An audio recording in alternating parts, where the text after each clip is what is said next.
niko Stella urabizi ntacyo ntakoze narakureze urakura naguhaye buri kimwe ababyeyi bacu urabizi barapfuye ariko uranze wigira ikirara nakwishyuriye ishuri urabizi nta bushobozi nari mfite ariko narabikoze kuri mushiki wanjye ariko kugeza n'ubu ntago nyumva ufite ubugoryi bwinshi bari abahungu wirirwa mu birayi mu gihe wirirwa mu kiri umwana nanjye ntarabyigeze ababyeyi bacu babaye bahari bakabaye bafite agahinda kubera wowe Taiga ndakwiyamye n'undi munsi ntuzongere kungendaho nubwo uri musaza wanjye ntago bivuze ko wajya ingendaho kubishaka abo bagabo uvuga izo nze uvuga ibyo byose ntabwo urabibona kubera iki umva nkubwire ibyo bintu byose wikoresha n'undi munsi bizakugaruka kandi bizakugiraho ingaruka ndende utabasha no kwikuramo uranyumva neza ufite ubugoryi Taiga umva nkubwire ushaka wakomeza ubuzima bwawe ko ubuzima bwanjye ntacyo bukurebaho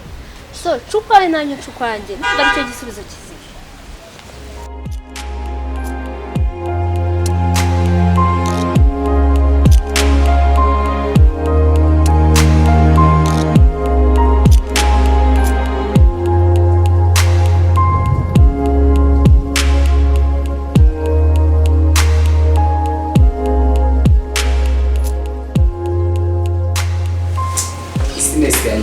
ihomba kinga mana we koze banjye ngiye kubahindura nza n'abandi ko abanimo basigaye bahinda cyane amadosiye nayo rero nduzi bampaye ibintu bya business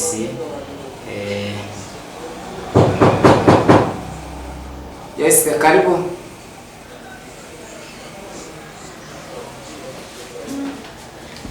Hey. Kari. Neze biti. Aya. Banza neka gatebe hari yara umushyitsi akicara.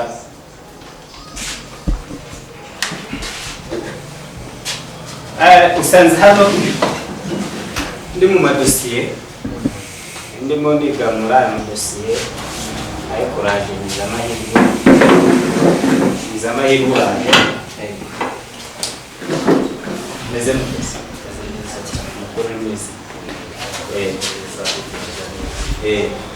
Masi nago umushyitsi se n'amazi ari ngo umuhera ko nduzi aho kure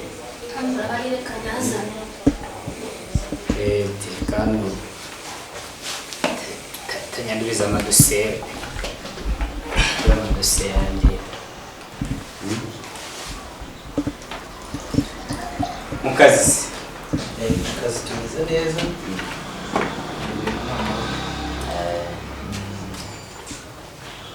sasa numva bimeze neza nagira ngo bamere mu bijyanye na business maze iminsi ngotora nkabona ibintu bitari kugenda neza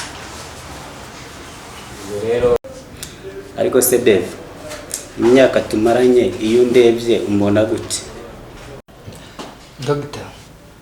ibyo twakoze ni byinshi ariko iki ni cyo gihe badukora iby'amategeko ateganya ubugome ubuhemu nibyo bintu bituranga ako Dave nugihinduka kabisa imyaka 15 dukorana ibintu by'imikino muri business bibaho man tujye twatukiri bato naga ibintu bya business bizanwe ibintu by'imikino nimba twarisha abo bantu kandi tumanye imyaka 15 ntabwo ibyo ngibyo umuntu abireba Dogita uratekereza ko ibi bintu twabikoze kubera ko nari nishimye twabikoze kubw'impamvu z'akazi ubu nicyo gihe rero ngo dukosore amakosa yabaye muri ibi bintu Dogita iki nicyo gihe tuve muri uyu mwanda ko mfite umugore n'abana babiri nta mpamvu yo gukomeza kubashyira mu kaga iki nicyo gihe turangiza ibyo turimo kandi tubirangize mu mahoro ikintu abana babanza bakorera umunsi wanjye business tugiye gupanga. Urakizi? ntabwo nkizi. Dore wowe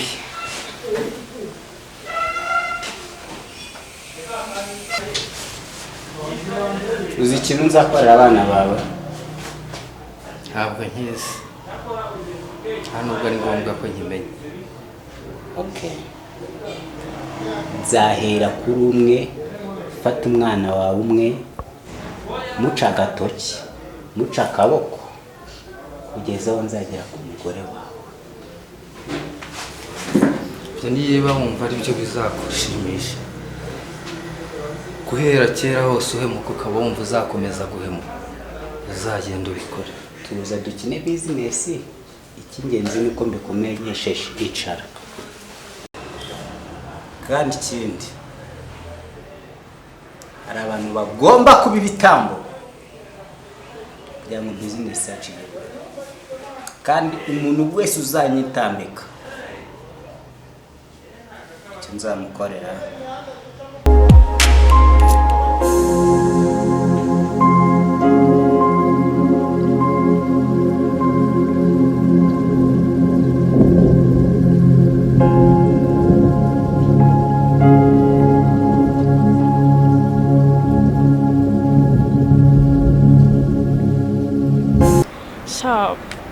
Baby, ahubwo mbwira amakuru ya musaza wawe.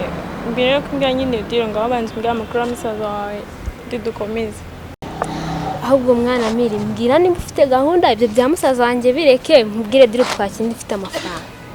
Mva nkubwesho, ibyo byose urimo urambwira utari kumbwira uburyo musaza wawe ameze, nyine utarambwira uburyo atega ameze, kandi ku ishuri twari tumeranye neza. Ntabwo ndi kubyumva pe, ntabwo ndi kubyumva kabisa. Mva nkubwira Miri, ndakwiyamye n'undi munsi. Uwo musaza wanjye mbwira ntawe ngira, nta n'umuvandimwe ngira. Mva nkubwire Stella, ibyo uri kumbwira ntabwo ndimo ndabyumva. None se Tayiga ni iki cyawe? Ni iki cyawe? Ntabwo ari musaza wawe? Mva nkubwire Amira, uwo wita musaza wanjye nicyo gihe cyo ngo birangire. Icyo nshaka ni amafaranga, kandi namaze kurya avansi. Stella, rwose ibintu uri kuvuga ngo musaza wawe ngo avansi, ntabwo ndi kubyumvisha. Ntabwo ndi kubundi ngo avansi, ubundi ni ibiki nsobanurira. Mva nkubwire Amiriya, wiba ikigoryi, njye bampaye miliyoni 15, hasigaye izindi 15 nazo tuzazigabana. Stella, ntabwo ndi kubyumva, ubundi warasaze.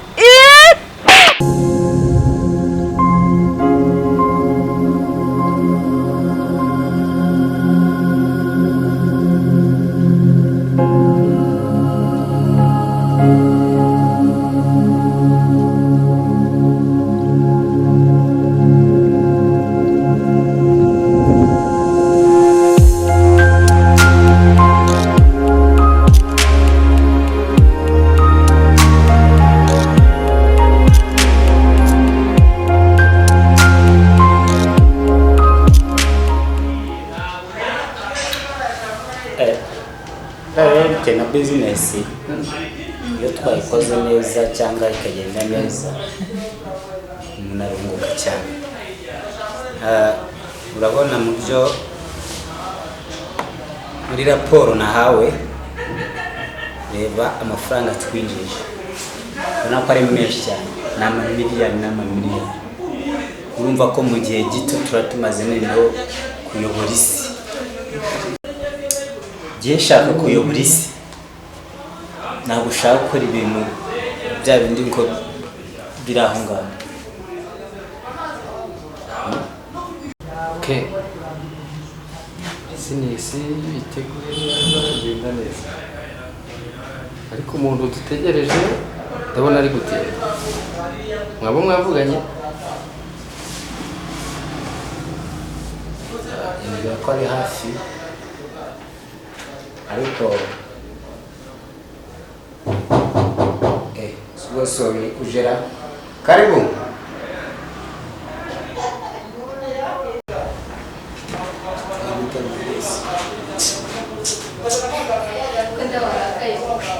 Ni wese kohereje? ariko mandevu narasigaye nkorera akazi nabi kabisa.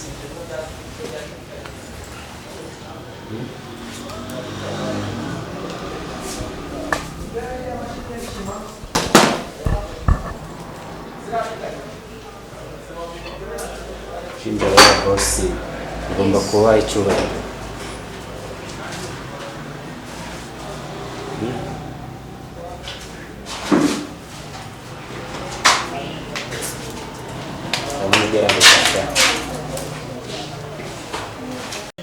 Dogita, uyu mupeti ko ndeba ari umwana ubazi gukora akazi Nabonye abasha. Okay. Anagerageza. Bakazi ni tayari? Uri tayari? Ese mwabagabo ko mbona mutari serije, mushaka taye yanjye cyangwa mushaka kumbakorera akazi? Sori ndabaragoye, nitwa Jimmy, ndi umupolisi, nkorera muri department ishinzwe kurwanya ibiyobyabwenge. Mandevu niwe unyohereje. Yewe urakoze sha.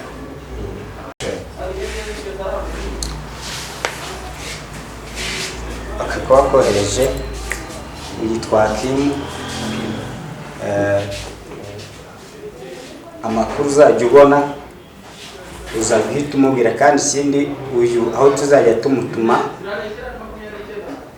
uzajya uhagera mbere y'uko polisi zihagera, ubanza uzimanganya ibimenyetso zawe kandi uzakora akazi keza.